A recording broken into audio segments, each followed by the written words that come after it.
What's up, Envoys? And today, I've got Temple for you.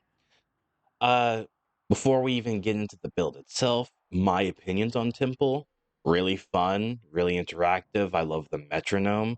It makes you pay attention, and you get bonuses. Not to mention, we use blind range in this build, and if you do the metronome, you get 50% ability efficiency, which basically nullifies the downside of blind range, which is really great. As always, we'll start with the Archon shards. I'm using one parkour velocity. This is completely optional, as you could put another red shard in here or another casting speed. I just like parkour velocity on my builds, as they just make me go faster through the mission. Again, it's entirely up to you. Two casting speed shards, and the reason we are doing this is because of Ripper's Wail, on top of the fact that you could cast your other abilities faster. But the main reason is because the animation that you do for this will go faster, and as you come out of it, you'll have several seconds of invulnerability that you can just walk around in. So that just means you cast this, you quickly get through the animation, and now you can run around with invulnerability and just annihilate whatever's troubling you. Two ability strength shards. I did try Tau Forged Green and Orange for the radiation and corrosive ability damage. It didn't feel like it was doing anything, because even though Lizzie does in fact count as a ability, I don't know why it didn't feel like my damage didn't increase. I'm still trying to test that out and figure out why, but for now, until I figure that out, it's just two ability strength. Moving on to Temple, we are using Growing Power for more ability strength, power duration, more strength. Do note, I have been getting knocked on my ass a lot, so I would recommend putting Prime Sure-Footed here if you don't want the extra strength or you are also getting knocked on your ass. Again, it's entirely up to you. Going over the arcanes real quick, we are using Molt Augmented for more strength. Arcane Aegis is temporarily here until I get a max Arcane Hotshot, as that's requiring me to do Temporal Archimedia to get the currency for it. So it's going to take me a bit. But at max rank, this is 300% crit chance, which is absolutely insane, especially for someone who is doing heat status the entire time with her abilities. So this is definitely getting replaced with Hotshot. Moving back over to the build, we have Blind Rage, Transient Fortitude, and Umbral Intensify for strength.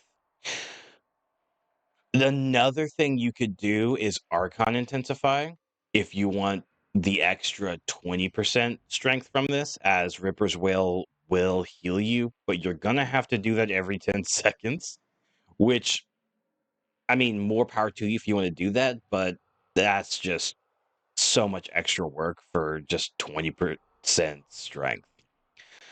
Continuity here for just a bit ability duration. I want to have the Overdrive and Ripper's Wail to have some duration, so I don't have to constantly cast them all the time. Again, you could just take this off if you really want to go negative duration. Maybe put Equilibrium or some other mod, but I just feel this is just a comfortable pick. Adaptation for your defenses, and Archon Vitality for even more health, but on top of that, we double the heat damage from abilities, which is nearly almost every ability on this Warframe, which is really great. Stretch and Flow.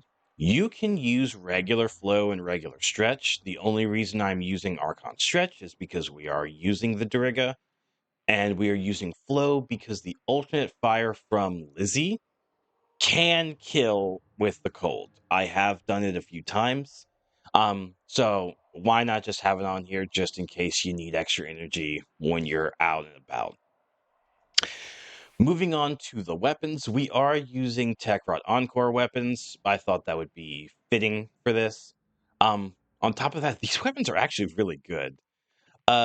With the primary, we're using the EFV5 Jupiter. This build is just your primary Frostbite, where we proc cold and get crit damage and multi-shot, which we have modded with Rhyme Rounds, Galvanized Chamber, Aptitude, Critical Delay, Vital Sense, as we mostly do with these guns. Rifle Elementalist for that little bit of extra punch through, because we are also using Shreds, so it's a 2.8 punch through. Hunter Munitions, just so we can apply more slash. And Vigilante Supplies, so we can pick up ammo. The one thing I have a problem with this weapon, it feels like the magazine size is way too small. Uh, in my opinion, if we could, you could put magnetic capacity and forego primary frostbite if you want to put primary merciless instead. I don't know. It just, I feel like I reload this weapon more than I actually shoot, and you'll see that when we start to do the simulacrum test. We are using her signature pistol, sorry, their signature pistol, using secondary innervate, keeping our crit chance low so we constantly get this proc. You could do secondary fortify if you want to do the overguard, or secondary merciless if you don't have either of those. Shot diffusion, target cracker, heated charge for some extra heat, so we're doing heat magnetic because of magnetic might, more crit damage. Lethal torrent for fire rate and multi-shot. Hornet strike for that little extra damage, because I do feel like this thing has really low damage, because without this it felt like I was shooting paper at enemies. And pistol elementalist to push that damage even further and less reload. Moving on to the melee weapon, I'm gonna have to say this right here and now. Out of all of the weapons from Tekrot Encore, Coda-wise, this Motovore is absolutely awesome. Granted, I think the base assist is right up there with the amount of stupid shit you can do with it. But so far, the Motovore is my favorite. Do note that I don't know how the math doesn't math for me. I did like 100 million damage tier 6 red crit with this thing, and it's consistent with it. For those who don't know, the unique trait of this weapon is you receive a 6 times physical damage from mods and different bonuses based on the prevalent physical damage type. What that first part means is that these mods here that deal IPS or impact puncture slash are 6 times more powerful. Essentially, as you can see here, Auger Strike has 720% puncture, and Jugulus Barbs has 540% puncture. It's absolutely hilarious to see these kinds of numbers on a mod. The other part is the bonuses. To quickly go over them, if you focus on impact, you have an additional 40% attack speed. If you have puncture, it's 1.5 meter range, and if you focus on slash, it's 100% status chance. Do note the first physical damage type you put on will give you the buff. You can mod for all three if you want, but the first one you put on is the buff you get, and you only get one. I have tested puncture slash and impact builds. So far, puncture is the best, slash is the middle of the road, and impact just there are faster ways to kill enemies, unfortunately. So that's why this puncture build, we're using melee Dottie. Gain 1 point times critical multiplier for every 10% puncture status chance on your melee weapon, which currently we have 40. That is why we're going to use Blood Rush for the crit chance, Weeping Wounds for status chance, because as we increase the status chance, we increase the percent chance on puncture, which in turn increases crit multiplier. Berserker Fury, so we can hit faster when we start getting kills. Galvanized Steel, so that way we get even more crit damage, because we're trying to push this crit damage even higher. And Galvanized Elementalist, not only for the status damage, but even more status chance. Because as we increase status chance, we increase the puncture, and as we increase the puncture, we increase the critical multiplier. And then Auger Strike for puncture, and Jugulus Barb for puncture, and more status chance. Not to mention the tendrils also deal puncture, so that's just an added bonus. As for this slot, you can put Fury, or not Fury, Reach, or a Smite mod. It's entirely up to you. But if you can get a Riven for this, because as you can see, it has 362 puncture on a 0 disposition weapon. Not 0, 1. My bad. It does have crit damage. I wish the damage to infested was status chance, so I can double dip with this mod. But unfortunately, I haven't been that lucky. And then Dreamer's Wrath for even more crit damage. Just in case you are interested, this is the slash build. I'm just trying to figure out how to make it even better. I'd probably try to get a Riven that has slash on it, but this is what the slash build looks like if you're interested. Moving on to the final thing, Lizzie. Ignis 2.0. This thing is awesome. Aptitude and Chamber for the multi-shot and status chance. Hammer Shot for even more crit damage and status chance. Vital Sense, critical delay as usual. Magnetic capacity just to help with overguard enemies. Even though the magazine capacity does nothing for this, we do want some magnetic. Thermite rounds for some extra heat, and Rifle Elementalist for some status damage. This thing absolutely shreds with all of these. It's absolutely hilarious. And then also Sinister Reach so we can increase the beam length. We're also using Primary Merciless because damage is great. It's absolutely lovely. Moving on to the companion. I've done this like so many times. I will just show the build for it. And because I've mentioned this in multiple build videos. Just look at this. This thing just creates enough energy and allows you to cast abilities for free. Because I just spam their Warframe abilities for Temple. So this just helps with that. And this is just the Verglas. I'll show it real quick. This thing absolutely kills enemies. It's funny to watch them kill on their own. And for this, you could just put whatever mod you want in. Another damage mod, perhaps, like Serration. All right, moving on to the Simulacrum Test. I pulled out Lizzie for you guys so you can see the damage. And we're just going to sit here, activate our 2 so we can crit them to death.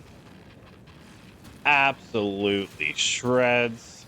Literally. And I hit them with my 2? All right, perfect. Now, to also show off Archon Flow, that you can, in fact, kill enemies with the cold here.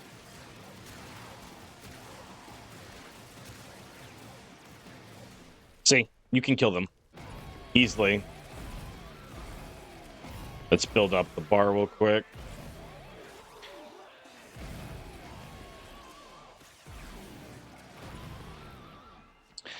See, pretty easy. The other thing I wanted to show off is this. The reason why we use the casting speed shards. As you see when we cast our 3, as we come out of the animation faster, we still have invulnerability to walk around with for quite some time. Putting a 3rd one on would increase it even further. But I think 2 is perfectly fine. To show off the other weapons, the Jupiter, you need a few kills to get it going.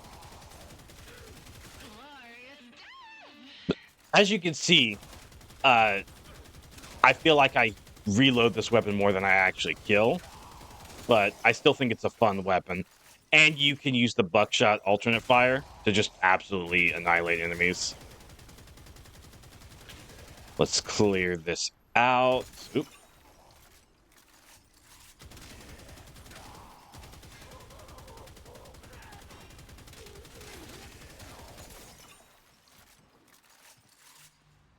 Now, for her pistol, you should always use your 2 for the crit chance, but this weapon really needs it for the most part.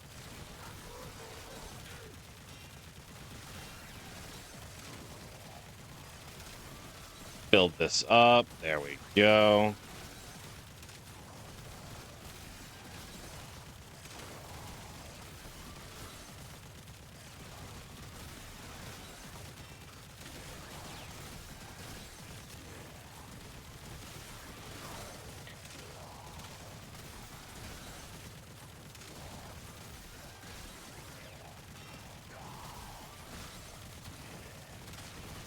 And there we go. Now, the Motovore, I won't be able to do it here because it's really hard to do that with only 20 enemies. You need a constant stream of enemies to be able to reach stupid numbers with this, but regardless, you still can kill enemies with relative ease at face value like you're about to see.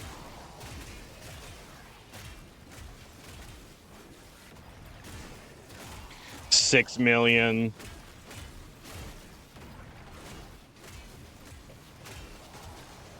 Yeah, you can do so much damage with this thing. It's not even funny.